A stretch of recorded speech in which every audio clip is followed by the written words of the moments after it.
د کونړ پر سیند د اوبو او برېښنا د بند جوړولو پیل. د کونړ پر سیند د اوبو د بند جوړولو د کار شروع. دا بند به کومې وړتیاوې ولري؟ دا بند به کومې لاسته راوړنې ولري؟ دا بند به په څومره لګښت جوړیږي؟ د کونړ د بند په جوړېدو کې د اسلامي امارت د مسؤلینو نظرونه څه دي؟ او د پاکستان عکس العمل د دې بند په جوړولو کې څه و؟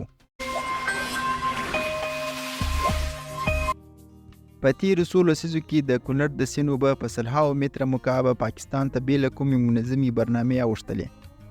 څه وخت مخکې د کونړ پر بند په رسنیو کې د ډیرو بحثونو له امله دا خبر د اسلامي امارت توجه هم جلب کړه او په دې وروستیو کې عبداللطیف منصور د اوبو او انرژي وزارت سرپرست وزیر د رسنیو سره په خبرو کې ویلي چې د کونړ پر سیند د بند جوړولو لومړۍ سروېګانې پیل شوي دي او د بند د جوړېدو چارې به ډېر ژر د یو ترکي شرکت لخوا پیل شي.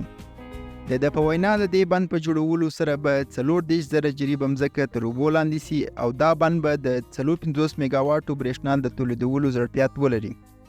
که څه هم د دې بند د جوړولو مصارف معلوم نه دي، خو ښاغلی عبداللطیف منصور وایي چې د بند مصارف به خپله د افغانستان حکومت تامینوي او د بند په چارو کې ډونرانو ته ضرورت نسته. د ده په وینا چې د دې بند په جوړولو سره به هیڅ کوم هیواد ته ضرر نه رسیږي، صرف د خپلو طبیعي منابعو د بې ځایه مصرفېدو څخه به ډډه وشي او د دې بند سربیره به په هیواد کې نور پرمختیایي بندونه هم جوړیږي. بلخوا د دې څرګندونو په مقابل کې پاکستاني چارواکي وایي چې دا کار به د پاکستان او افغانستان پر اړیکو بد تاثیر ولري او د دې بند جوړول نه دي پکار. خو د اسلامي امارت ویان ذبیح الله مجاهد وایي چې خپل اوبه به کنټرولوي په کونړ کې وي او یا فراه او هلمند کې، او دا د افغانستان د خلکو اساسي حق دی چې خپل د منابعو څخه استفاده وکړي او زیاته یې کړه چې په داخلي او پرمختیایي چارو کې د هیڅ چا خبرو ته غوږ نه نیسي او نور بندونه به هم په نورو ولایتونو کې جوړوي. د دې سربیره ملا عبدالغني برادر هم ویلي و چې پاکستان د افغان مهاجرو سره چې کوم وضعیت کړی نو د کونړ بند به آن د سر په قیمت هم جوړوي.